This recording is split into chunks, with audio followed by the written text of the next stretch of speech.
দুই চোখে অগণিত স্বপ্ন নিয়ে বছরের পর বছর ধরে হাজারো মানুষ আমেরিকার পথে রওনা হতো থার্ড ওয়ার্ল্ড কান্ট্রি থেকে। কেউ উচ্চশিক্ষার আশায়, কেউ সোনালী চাকরির প্রতিশ্রুতিতে, আবার কেউ কেউ যুদ্ধবিধ্বস্ত দেশ থেকে পালিয়ে যুক্তরাষ্ট্রে যেত বাঁচতে। কিন্তু হাজারো মানুষের এই স্বপ্ন এখন যেন অচেনা এক ঝড়ের সামনে ভেঙে পড়তে বসেছে একটি সিদ্ধান্তে। বিশ্বজুড়ে লাখো মানুষের আকাঙ্ক্ষার ঠিকানা যুক্তরাষ্ট্র হঠাৎই যেন হয়ে উঠেছে অনিশ্চয়তার চরম প্রতীক। কারণ মার্কিন প্রেসিডেন্ট ডোনাল্ড ট্রাম্প নতুন করে ঘোষণা করেছেন এমন এক সিদ্ধান্ত, যার অভিঘাত বিশ্বের প্রতিটি মহাদেশেই পড়বে পারমাণবিক বোমার মতো। তার ঘোষণা অনুযায়ী যুক্তরাষ্ট্রে খুব শীঘ্রই থার্ড ওয়ার্ল্ড কান্ট্রির সব অভিবাসন স্থায়ীভাবে বন্ধ হতে চলেছে।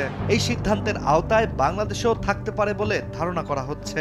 কারণ বাংলাদেশকে আনুষ্ঠানিকভাবে থার্ড ওয়ার্ল্ড কান্ট্রি হিসেবে বিবেচনা না করলেও দেশটি স্নায়ুযুদ্ধের পর থেকে এই ক্যাটাগরির দেশগুলোকে লিস্ট ডেভেলপড কান্ট্রি হিসেবে চিহ্নিত করে আসছে। আর জাতিসংঘের তথ্য অনুযায়ী বর্তমানে বাংলাদেশও এই একই ক্যাটাগরির একটি দেশ। কিন্তু ট্রাম্প প্রশাসন থেকে এখনো কোনো তালিকা বা বিবৃতি প্রকাশ করা হয়নি।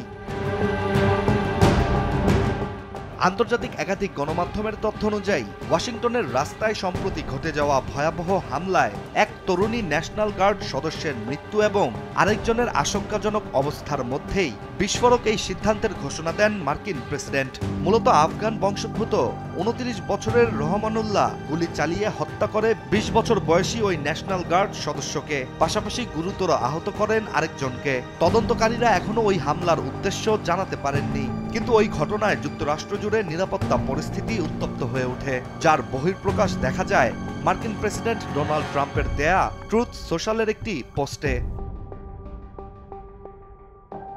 যুক্তরাষ্ট্রের অভিবাসন নীতি নিয়ে অনেক আগে থেকেই বেশ ক্ষুব্ধ ছিলেন ডোনাল্ড ট্রাম্প। কিন্তু সাম্প্রতিক ওই ঘটনা যেন মার্কিন প্রেসিডেন্টের সামনে একটি সুযোগ এনে দেয় অভিবাসন নিয়ে কঠোর পদক্ষেপ নেয়ার। ট্রুথ সোশ্যালে দেওয়া তীব্র ভাষার ওই পোস্টে ট্রাম্প দাবি করেছেন, আমেরিকার উন্নয়নকে ধ্বংস করেছে বিদ্যমান অভিবাসন নীতি। তিনি বলেন, যারা আমেরিকার বোঝা, যারা যুক্তরাষ্ট্রকে ভালোবাসে না, যারা ওয়েস্টার্ন সিভিলাইজেশনের সঙ্গে অসামঞ্জস্যপূর্ণ, তাদের জন্য যুক্তরাষ্ট্রে আর কোনো জায়গা নেই। এছাড়া তিনি আরো ঘোষণা দেন, বাইডেন আমলে অনুমোদিত লাখ লাখ অভিবাসন কেস বাতিলেরও।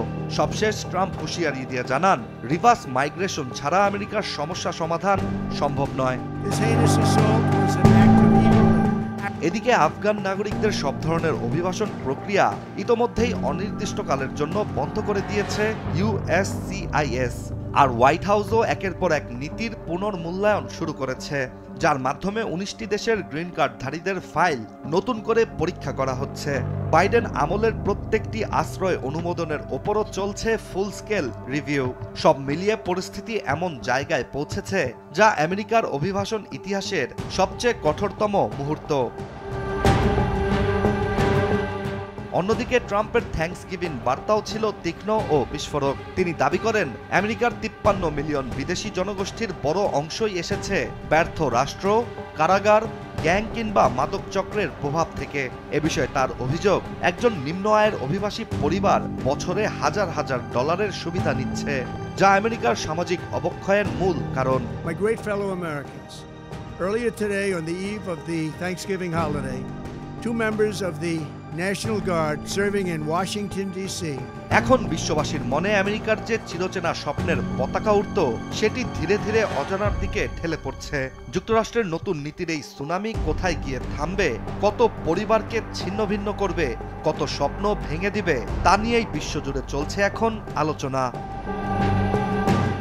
ইশতিয়াক হোসেন, দেশ টিভি।